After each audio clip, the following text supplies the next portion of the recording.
Moving ahead, average income is important criterion for development. Now, average income gives us an average income कैसे हमें development के बारे में बताती है, gives us an idea what an average person is likely to get out of the total national income. जैसे किसी country की per capita income one person 140 rupees 150 rupees ऐसे होती है, तो जिसकी 300 400 या 500 है पर डे, तो उतनी ही वो कंट्री ज़्यादा डेवलप्ड होएगी. Average income is used to classify countries into rich, poor और developing nations. India developing country है. Average income is used to make economic policies. Average income से देखकर ही हर कंट्री अपनी इकोनॉमिक पॉलिसीज़ बनाती है कि हमें ये चीज़ें करनी पड़ेंगी ताकि हमारी कंट्री थोड़ी सी और डेवलप्ड हो जाए. Besides income, what can be other attributes? Attributes या determinants या parameters या factors एक ही बात है. सबसे पहले है IMR, infant mortality rate. This indicates the number of children that die before the age of 1 year as a proportion of 1000 live children born in that particular year. So 1000 children में से कितने बच्चे, मतलब बहुत सारे होते हैं बट हम 1000 का एक रेशियो लेते हैं. 1000 लाइव चिल्ड्रन में से प्रपोर्शन में से कितने बच्चे पैदा होते ही 1 ईयर के अंदर दे डू नॉट सर्वाइव, तो वो IMR है, infant mortality rate. Literacy rate, this measures the proportion of literate population in 7 years and above age group, के 7 साल या ऊपर के एज ग्रुप में कितने पॉपुलेशन लिटरेट है. फिर है net attendance ratio, this is a total number of children of age group 14 and 15 जो स्कूल अटेंड कर रहे हैं as a percentage of total number of children in the same age group. जैसे अगर एक छोटा सा एग्जाम्पल है, जैसे टोटल एक कंट्री में 5000 बच्चे हैं टोटल जो 14-15 एज ग्रुप के हैं. 5000 में से सपोज करो 3000 ही सिर्फ स्कूल अटेंड कर रहे हैं, तो that will be there net attendance ratio. Literacy rate और नेट अटेंडेंस रेशियो में कंफ्यूज नहीं होना है. Life expectancy at birth, it denotes average life. जैसे किसी कंट्री की होती है कि मैक्सिमम इस कंट्री में लोगों की 65 ईयर्स तक जीते हैं. ज़्यादातर 65 एज के बाद सर्वाइव नहीं कर पाते, कईयों की 70 है, कईयों की 75 है. तो जितना लाइफ एक्सपेक्टेंसी जिस कंट्री की ज़्यादा होगी, मतलब वो कंट्री ज़्यादा डेवलप्ड है, क्योंकि उसके अंदर हेल्थ कंडीशंस और मेडिकल फैसिलिटीज़ वगैरह उतनी ही ज़्यादा अच्छी है. What is infant mortality rate? Same definition over here. What is suggest 2 measures to keep infant mortality rate low. अगर कोई भी कंट्री चाहती है कि उसका इन्फेंट मोर्टलिटी रेट लो रहे, तो उसको एक तो बेसिक हेल्थ अपनी सुधारनी होगी, एजुकेशन फैसिलिटी, क्योंकि देखो एजुकेटेड, अगर लोग एजुकेटेड हैं तभी वो अपने हेल्थ का ध्यान रख पाएंगे. बहुत सारे विलेजेस में हम देखते हैं that mothers don't survive after giving birth to child because उनको प्रॉपर एजुकेशन नहीं है. They don't go to hospitals और doctors for the delivery of their child. So education भी मस्ट है. Plus proper functioning of PDS, public distribution system. PDS वो system है जिससे जो आपको जो पुअर सेक्शन है कंट्री का या सोसाइटी का, वो आपको कम दामों में राशन करके जो ग्रेन्स वगैरह है वो पहुंचाता है. तो अगर PDS जो है वो एफिशिएंट है, तो वो कंट्री में लोग उतने ही they might not die with hunger because they will get procure grains at सस्ते दामों पे at cheap rates. Distinguish between developed and underdeveloped countries. Long answers.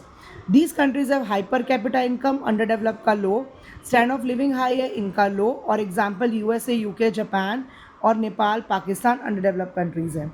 What is the main criterion used by World Bank in classifying different countries? तो same चीज़ है.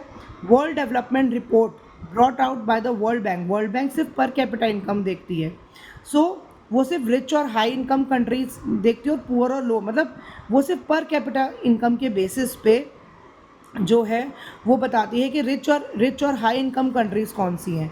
तो मैंने बोला ही है आपको, लेटेस्ट टेक्स्ट बुक में यू विल हैव टू बस ये डिजिट जो है वो चेक करके चेंज करनी होती है कि $, जैसे 49,300 पर एनम पर ईयर के जो कंट्री अर्न कर रही है उससे ज़्यादा वाली रिच कंट्रीज़ हैं, और $, 2500 और लेस वाली लो इनकम कंट्रीज़ हैं. प्लस आगे जाएं तो India's position, India comes in a category of low middle income countries, यानी डेवलपिंग कंट्री है. Develop countries the rich countries excluding countries of Middle East and certain other smaller countries are generally called the developed countries. हम लोग middle east countries जो ये oil producing countries हैं उनको हम लोग डेवलप्ड या डेवलपिंग इस रेशो में काउंट नहीं करते, क्योंकि उनका सोर्स ऑफ इनकम सिर्फ एक है, oil.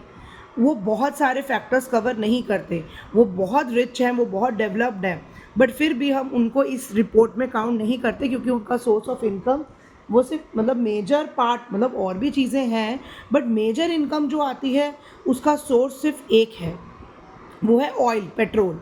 Limitations, it covers only economic aspect, मतलब वो जो हमारा वर्ल्ड बैंक है वो सिर्फ पर कैपिटा इनकम देखती है, वो पीस, हेल्थ, एनवायरनमेंट, एजुकेशन नहीं देखती। Method does not provide us distribution of income between rich and poor. That तो ये मेथड से हमें मतलब इनकम एक्चुअली कैसे डिस्ट्रीब्यूटेड है रिच और पुअर में, उसका एक करेक्ट आइडिया नहीं देती। Human development and economic development, human development एक ब्रॉडर कॉन्सेप्ट है, क्योंकि उसमें मॉनेटरी और नॉन मॉनेटरी एस्पेक्ट्स भी आते हैं, जैसे कि एजुकेशन, लिटरेसी। इकोनॉमिक डेवलपमेंट में सिर्फ मॉनेटरी एस्पेक्ट्स आते हैं। ह्यूमन डेवलपमेंट जिसमें बहुत क्वान्टिटेटिव और क्वालिटेटिव, क्वान्टिटेटिव यानी मनी मैटर्स, क्वालिटेटिव यानी लाइफ की क्वालिटी देखी जाती है, जबकि इकोनॉमिक डेवलपमेंट में सिर्फ मनी मैटर्स यानी क्वांटिटेटिव देखे जाता है।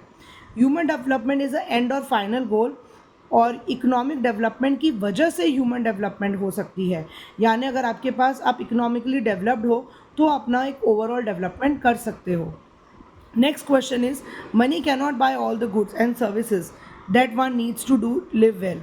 Obviously money or material things that one can buy with, it is one factor on which life depends, but quality of life money पे depend नहीं करती है। why? because money से आप you can buy education and all, but आप एक pollution free, आपकी country, मैंने जैसे पहले बताया कि कंट्री आपकी बहुत रिच है बट आप पोल्यूशन फ्री नहीं है, या राइट्स होते रहते हैं, या आप क्या गारंटी लोगे कि आपकी जो मेडिसिन है वो अनएडल्टरेटेड, जो आपकी मेडिसिन है वो अनएडल्टरेटेड हैं, पीस जो की गारंटी नहीं ले सकते। There are many facilities like schools, colleges, parks, hospitals, जो एक इंडिविजुअल नहीं अफोर्ड कर सकता, वो चाहे जितना मर्जी रिच हो, बट वो अपने प्राइवेट के लिए स्कूल या कॉलेज या पार्क या हॉस्पिटल नहीं एस्टैब्लिश कर सकता, only for private use. So money possessed by an individual even can not provide a type of government जो अच्छे से वेलफेयर डिसीजंस ले। Next, very important question, what are the limitations of the per capita income criteria of development?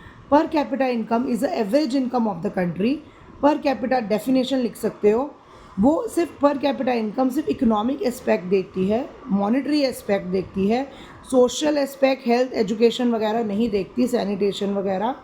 Criteria pollution free environment, peace, ये भी ignore कर देती है। और फिर एग्जाम्पल दे देंगे वही सेम कि Punjab has high per capita income, but उसको फिर भी लोअर रैंक किया गया है ह्यूमन डेवलपमेंट इंडेक्स पर, क्योंकि केरला का लिटरेसी रेट और इन्फेंट मोर्टेलिटी रेट बहुत हाई है देन केरला, मतलब सॉरी, केरला में लिटरेसी रेट बहुत ज़्यादा है और इन्फेंट मोर्टेलिटी रेट बहुत लो है, और जबकि पंजाब में लिटरेसी रेट बहुत कम है और इन्फेंट मोर्टेलिटी रेट हाई है, इसलिए केरला ज़्यादा ऊपर है। So that's it with the long and short questions.